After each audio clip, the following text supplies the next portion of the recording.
السلام علیکم ورحمۃ اللہ وبرکاتہ۔ اللہم انا اسألک علما نافعا وعملا متقبلا ورزقا طیبا۔ اللہم انفعنا بما علمتنا وعلمنا ما ينفعنا وزدنا علما۔ رب اشرح لی صدری ویسر لی امری واحلل عقدۃ من لسانی یفقہوا قولی۔ اعوذ باللہ من الشیطان الرجیم، بسم اللہ الرحمن الرحیم۔ وَإِذْ قَالَ مُوسَىٰ لِقَوْمِهِ، اور جب فرمایا موسیٰ علیہ السلام نے اپنی قوم کے لیے، اِنَّ اللَّهَ يَأْمُرُكُمْ، بے شک اللہ تعالیٰ تمہیں حکم دیتا ہے، ان تذبحوا، یہ کہ تم ذبح کرو، بقرہ ایک گائے۔ قالوا، تو کہا انہوں نے، اتتخذونہ ھزوا، کیا آپ ہمارا مذاق اڑاتے ہیں، کیا آپ ہم سے مذاق کرتے ہیں؟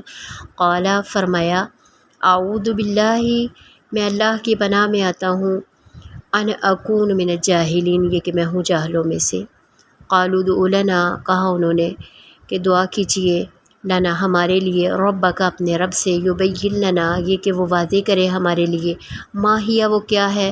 قال، فرمایا، انہ یقول، بے شک وہ فرماتا ہے، اللہ رب العزت فرماتا ہے، انہا، کہ بے شک وہ بقرہ، وہ گائے، لا فارض، نہ بوڑھی ہو، ولا بکر، ورنہ ہی کم عمر ہو، بچی ہو، اوان بین ذالک، بلکہ اوان بین ذالک، درمیانی عمر کی ہو، ففعلوا، پس کرو، ما تؤمرون، جو تمہیں حکم دیا جاتا ہے۔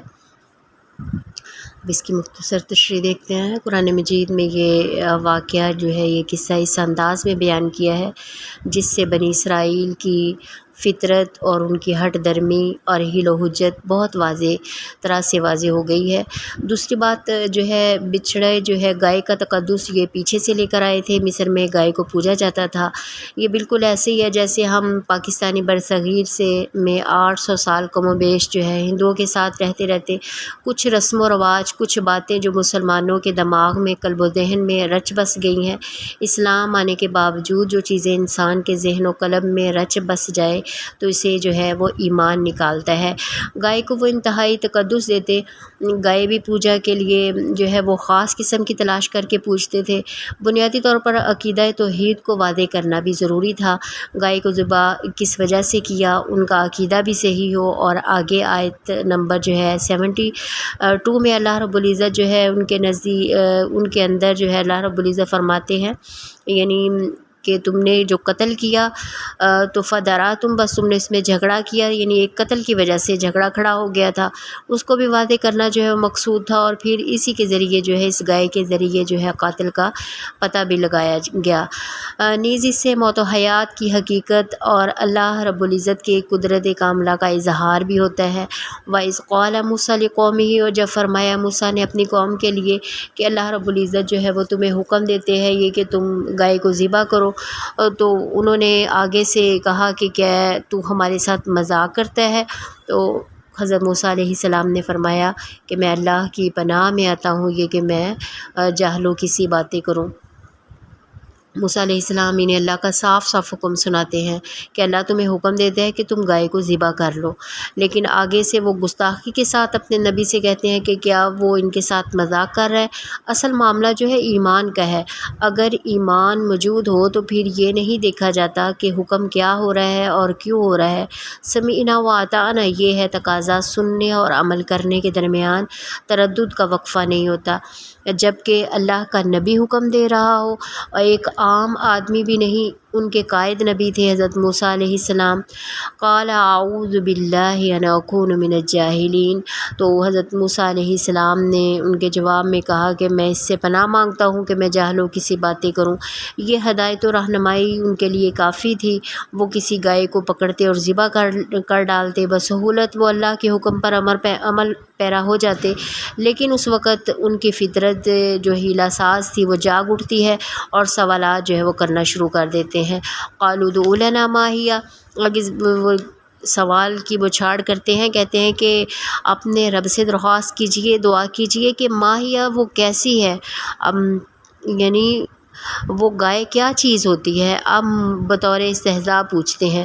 اب موسیٰ علیہ السلام ان کے سوال کو نظر انداز کر کے انہیں راہ راست پر لانے کی کوشش کرتے ہیں۔ حضرت موسیٰ علیہ السلام انہیں گائے کے بارے میں جواب دیتے ہیں، قال انہ یقول انہا بقرۃ، کہ بے شک اللہ رب العزت فرماتے ہیں کہ وہ گائے جو ہے لا فارض ولا بکر، کہ نہ وہ بوڑھی ہو نہ ہی وہ بچی ہو، اوان بین ذالک، درمیانی عمر کی ہو۔ پھر آگے اس کے بعد اللہ فرماتے ہیں کہ ففعلوا ما تؤمرون، پس اب جو تمہیں حکم دیا جا رہا ہے یہ کر گزرو، اس کی تعمیل کرو۔ یہاں بھی اللہ رب العزت جو ہے حکم دے رہے ہیں، لیکن بنی اسرائیل اپنی ہٹ درمی اور سوالات کی کثرت کی وجہ سے ان کے لیے معاملہ جو ہے سخت سے سخت ہوتا رہا۔ سوالات کے نتیجے میں تفصیلات اور قیود کا ایک جال اپنے لیے تیار کر لیا۔ ان کی نادانیوں کے نتیجے میں مزید احکام جو ہے وہ نازل ہوتے گئے اور احکام میں شدت آتی گئی۔ یہ ذہنی رویہ یہود کے ساتھ مخصوص نہیں۔ جب کسی امت میں بے عملی اپنی جڑیں بنا لیتی ہے تو اس کی کیفیت جو ہے اس سے مختلف نہیں ہوتی۔ بات سمجھنے کی حد تک تو سوالات کرنا جو ہے وہ ٹھیک ہے، مگر جب کوئی بات سمجھ لے، یعنی اللہ رب العزت کا واضح حکم ہو تو عمل کرنا جو ہے شروع کرے۔ اب ساری توجہ اس کی بہتر سے بہتر عمل کرنے پر ہونی چاہیے، سوالات کی طرف نہیں۔ لیکن جس میں بے عملی اور بد عملی کے جراثیم پیدا ہو جاتے ہیں، وہ اس لیے سوالات جو ہے وہ نہیں کرتا کہ وہ بات کو سمجھنا چاہتا ہے، بلکہ وہ اپنی جو ہے بے عملی اور بد عملی کو چھپانے کے لیے سوالات کا سہارا لیتا ہے، یا احکام کی پابندی سے بچنے کے لیے سوالات کے ذریعے کوئی چور دروازہ نکالنے کی کوشش کرتا ہے کہ یہ جو ہے حکم سے بچا ہی جائے، یہ نہ ہی کیا جائے۔ تو کثرت کلام جو ہے انسان کو عمل سے روک دیتی ہے۔ آپ صلی اللہ علیہ وآلہ وسلم جو ہے وہ فرماتے ہیں کسی بھی آدمی کے اسلام کی خوبی یہ ہے کہ وہ لا یعنی باتوں کو چھوڑ دے، یعنی فضول باتوں میں نہ پڑے۔ تو ہمیں بھی چاہیے کہ وقت کو غنیمت جانے، اسے قرآن سیکھنے اور سکھانے اور عمل کا ذریعہ بنانے میں اپنے وقت کو استعمال کریں۔ اللہ ہمارا حامی و ناصر ہو، اور خاتمہ بالایمان فرمائے۔